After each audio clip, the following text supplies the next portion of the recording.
udah mengajukan bukti-bukti, kita udah mempunyai bukti-bukti yang konkret, yaitu screenshot dan video secara utuh. Pasal di sini pasal 45 ayat 1, 27 ayat 1 sama 4 ayat 1 Undang-Undang tentang Pornografi, 27 junto pasal 45 Undang-Undang ITE. Seperti Farhad melaporkan pasalnya sama dan barang buktinya lain-lain. Tapi semuanya itu produksi atau yang keluar dari konten Instagramnya Hotman Paris Official.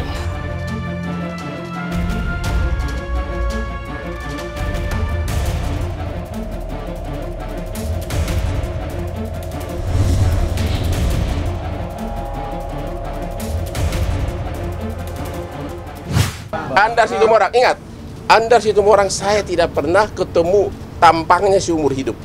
Dulu pernah ada perkara kecil, segini kecil, yaitu dia melaporkan Inul. Dan anak buah saya yang paling junior yang menghadapi dan kita menang. Saya pribadi nggak pernah, karena levelnya beda. Saya untuk kelas-kelas kakap.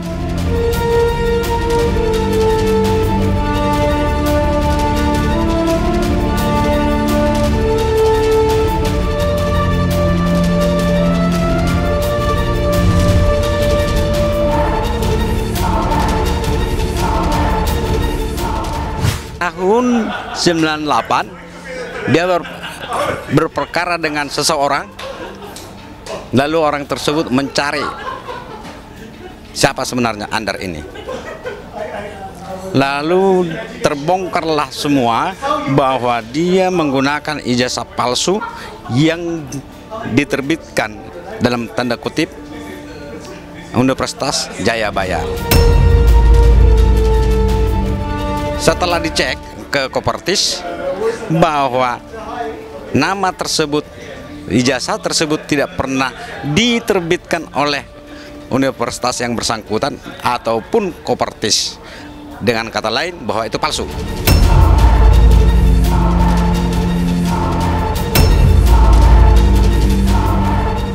Dibawa ke pengadilan, terbukti bahwa dia menggunakan ijazah palsu di dalam menjalankan profesi sehingga terbit izin pengacara dia.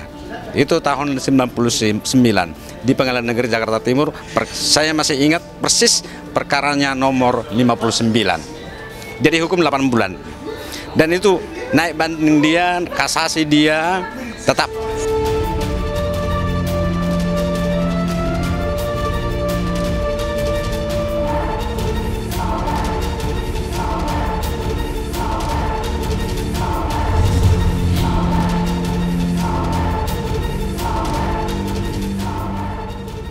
Mungkin Abang pernah terkait dengan kasus pemalsuan? Nggak ada itu yang palsu itu gigi saya nih lihat nggak?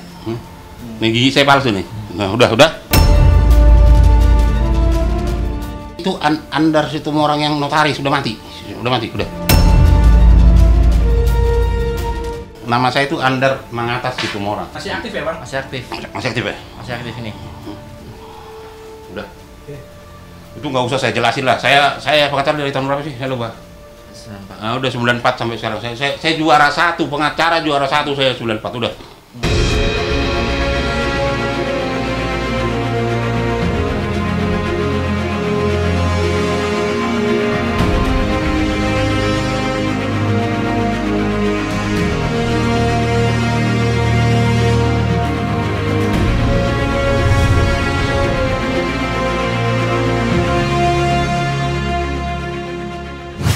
Dia tidak pernah dicoret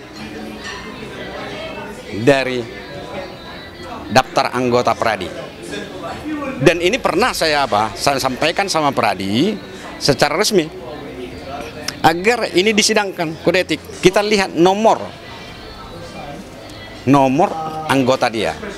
Saya ingat nomor dia adalah E94.10375. Itu yang dulu menggunakan ijazah Jayabaya. Kalau itu berubah atau tetap, katakanlah tetap, berarti dia menggunakan masih yang lama. Kalau itu berubah, berarti dia mengikuti prosedur yang baru.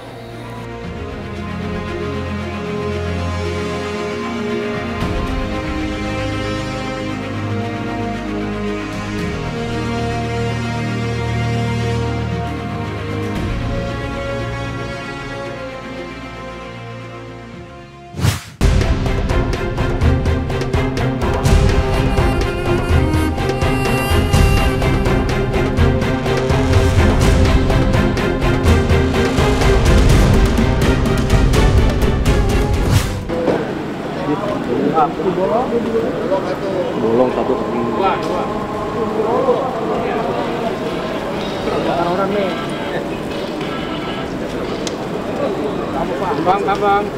Pelaku yang A dan S ya, itu kemarin tadi kita tangkap di Lampung dan langsung dibawa ke Polda Metro Jaya, yang mungkin sebentar lagi akan sampai.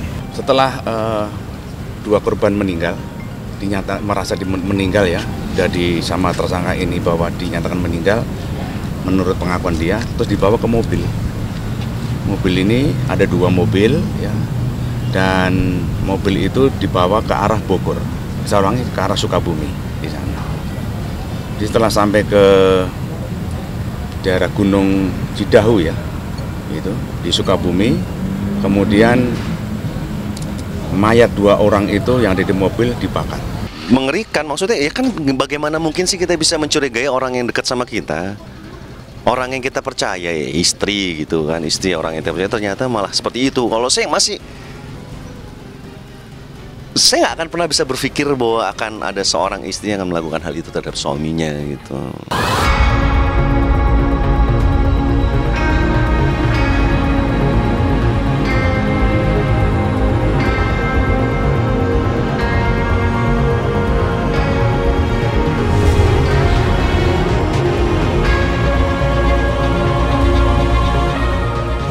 Karena dililit hutang, tersangka AK ini dililit hutang, kemudian yang bersangkutan itu pernah mempunyai pembantu, ya.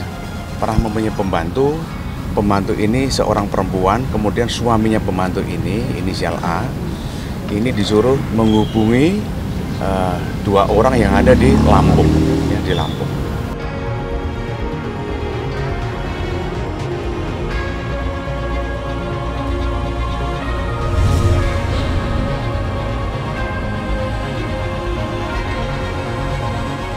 Di dalam mobil deal untuk membantu mengeksekusi atau membunuh daripada korban dengan perjanjian akan dibayar sebesar 500 juta. Itu di situ perjanjiannya seperti itu. Kemudian tersangka A sama S ini kemudian memberikan racun kepada korban. Terlilit hutang, kelamaan juga dari faktor ekonominya yang tidak membaik, selalu memburuk, sehingga punya pikiran-pikiran seperti itu. Jadi akhirnya punya rencana seperti itu. Dan gue bilang sadis banget sih, psycho banget istri seperti itu.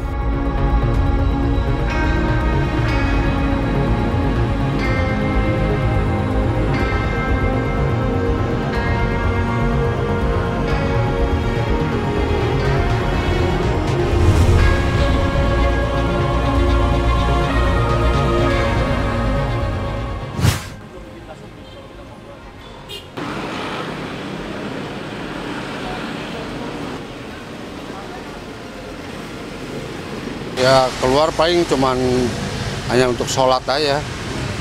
Iya, Pak Edi sendiri. Kadang-kadang maghrib, subuh lewat sini.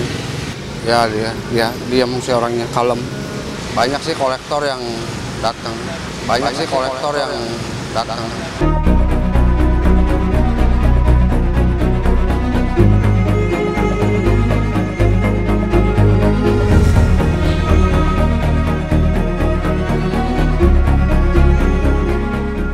Pak Edi Chandra adalah warga kami yang cukup baik dalam berinteraksi di lingkungan kami.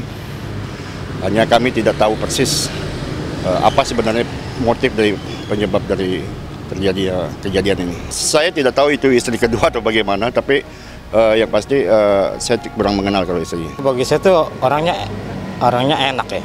Maksud saya enak, dia tuh agak supel. Kalau saya bilang supel Pak Edi itu. Kalau kita ketemu gaul lah istilahnya.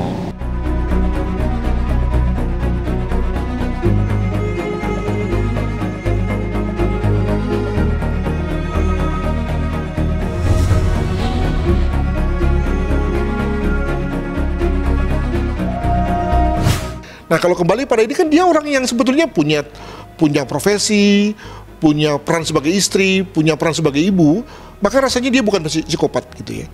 Lalu apa dong gitu ya?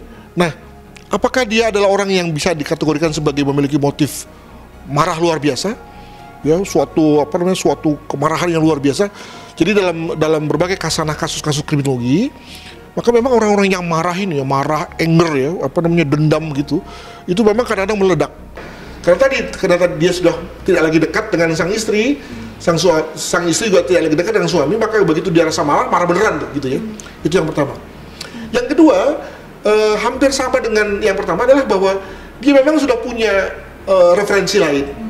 Referensi itu misalnya bisa saja tadi tetangga, keluarga, atau mungkin juga orang lain gitu ya, Phil atau Will, yang kemudian lalu lebih dia dengarkan omongannya, sehingga bukan lagi omongan sang suami, tapi juga orang luar itu yang kemudian dia jadikan sebagai referensi dalam rangka tindakannya.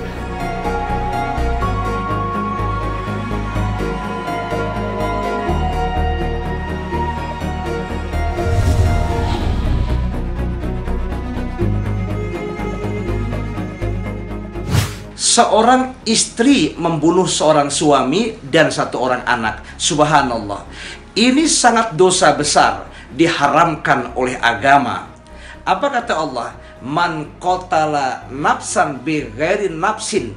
Siapa orang yang membunuh satu manusia tanpa manusia itu membunuh, au fasadin, atau dia merusak fil ardi, di muka bumi ini, faka'annama, maka sesungguhnya qatala nasa jami'an, berarti dia telah membunuh semua manusia.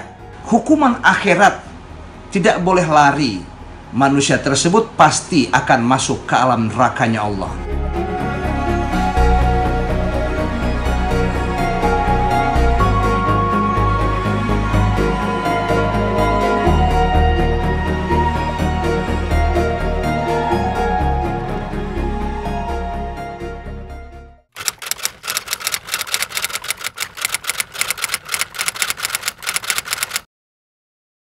Jadi jangan lupa untuk subscribe Cumi Cumi. Ditekan ya tombol lonceng merahnya.